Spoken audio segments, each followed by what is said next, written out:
Ako po si JDB. Ngayon ito, pag-usapan natin mga kapatid. Aba, ito pala hong CPBBM, nagsalita na tungkol nga rito sa kanilang relasyon ni Sara, ni DP. Parang nangyari ngayon na ulit itong Duterte, Leni Robredo 2.0. Di ba? So noon, mas maaga lang, break na agad silang dalawa. Ngayon naman, umabot pa naman po ng halos kalahati ng termino nila bago sila tuluyang nag-break. Okay? So, yung mga Pilipino noon, naalala ko, kilig na kilig. Sabi ko, uy, grabe kayo, lalandi nyo. Kinikilig kayo dyan sa Unity. May asawa yung pare-pareho. Diba? Bagay sila. Bagay, ganun-ganun no? Love team daw. Sayang. Diba? Kulang na lang naalala ko, isukan nila si FL. Tapos itulak si PBBM, etong si Sara. And then, ang pinaka-latest, diba?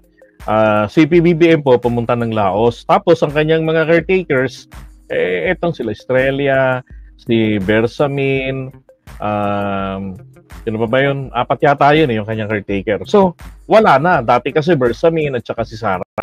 Di ba?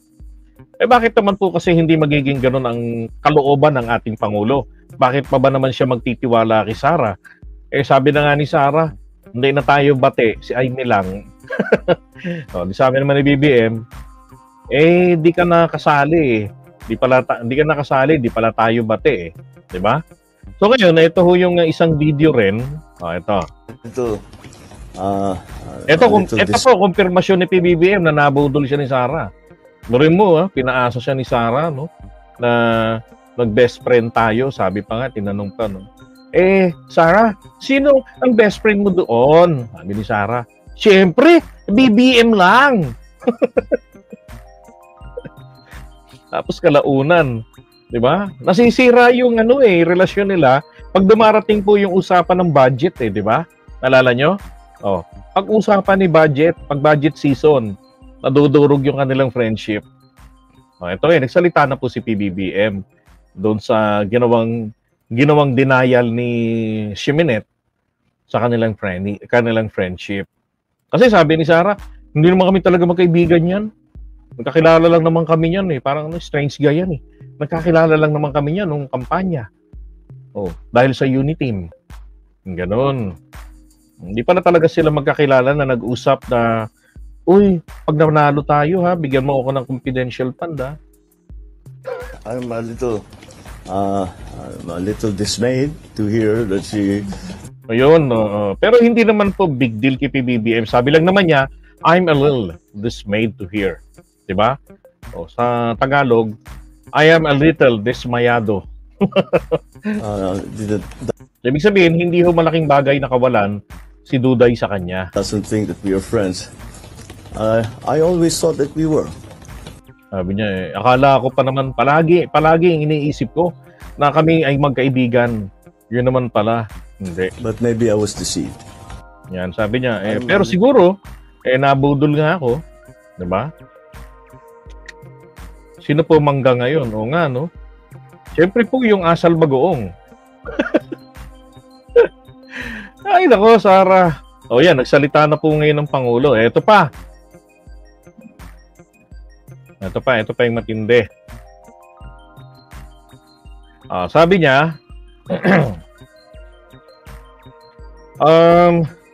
she's still in government but she left the administration. Sabi niya. So bahagi pa rin, nasa gobyerno pa rin naman siya, pero iniwanan niya na ang administrasyon. So, she's not part of the administration anymore. So, hindi na siya bahagi ng administrasyon. So, she's not part of the really the day-to-day running of what we're doing. So, hindi siya bahagi ng pagpapatakbo namin, kung anong ginagawa namin sa araw-araw. Pagpapatakbo ng pamahalaan. So, kaya po pala si Ximenet, namumulitika na, nagpunta na ng INC, diba? And then recent picture nga, tatay niya, tsaka si Bongo, pumunta na sa INC. Sabi ko nga nako, kapag kayan pa, inendorso nyo pa, nako, ayawan na. Diba? So, tamang tanggapin niyang mga yan bilang bisita. Pero sa natutuklasan ngayon sa mga investigasyon, kay Digong, nako, parang hindi na po talaga karapat-dapat na ma-endorso pa yan. Diba? Ng kahit na sinong religious organization. Maliban na lamang po, syempre, mga kulto. Diba? Oh. Sabi rito, so, it would be unfair to ask her, so now, sabi niya, so, napaka-ano naman, ano ba sa Tagalog yung unfair? Diba? So, napaka-unfair naman na atasan si Sarah, na ibig sabihin, napaka-unfair naman na atasan kumbaga, ganito yan kahiya naman na ihabilin mo sa kanya ang pamahalaan, ihabilin sa kanya ang gobyerno, iniwanan na nga niya itong ating ginagawa na pangangalaga ng ating mamamayan, sabi ni BBM. So, kaya nakakahiya naman daw po to impose that duty on her since she's not part na raw po ng gobyerno. No? Hindi na rin bahagi po ng kung ano ang kanilang ginagawa na pagpapatakbo sa ating bayan. Grabe. Frustrated po talaga si PBBM, di ba? Yan, talaga masarap yung binagoongang pusit, ano? Sino ba naman di mapo-frustrate doon? Di ba? Isipin nyo, dalawang beses nabitbit ng mga loyalista. 2 beses nabitbit ng mga Marcos. Pero si BBM isinasabit. Una, 2016, nanalo ang tatay niya. Tapos naniniwala sila na nagkaroon ng mga Duterte loyalist. Di ba? Tapos, ito ba naman kasi rin mga, kayo rin naman kasi. Pagka sana may rally kay Duterte noon, pag may ma-attacking mga komunista noon, lusob yung mga lalo na yung mga mga tandang loyalista noon, sila Jen Diaz, di ba? Lusob sila noon, ngaw-ngawan nila yung nasa mga nagraraling mga kabataang komunista noon sa may Mindiola. Oh, tawag pa tuwan-tuwa tayong tawagin, DDS ako. Di ba? DDS ako. Nako. Dahil hiram lang po yun, hiram lang din naman nila ang mga loyalista.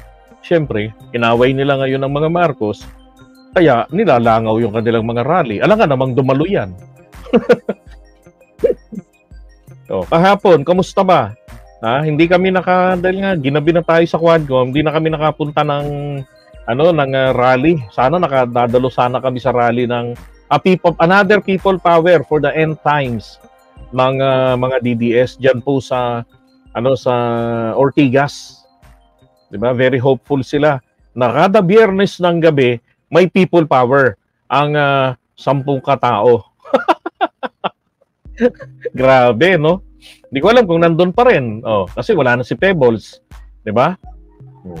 Wala na, tinanilayasan na sila ni Pebbles Cunanan.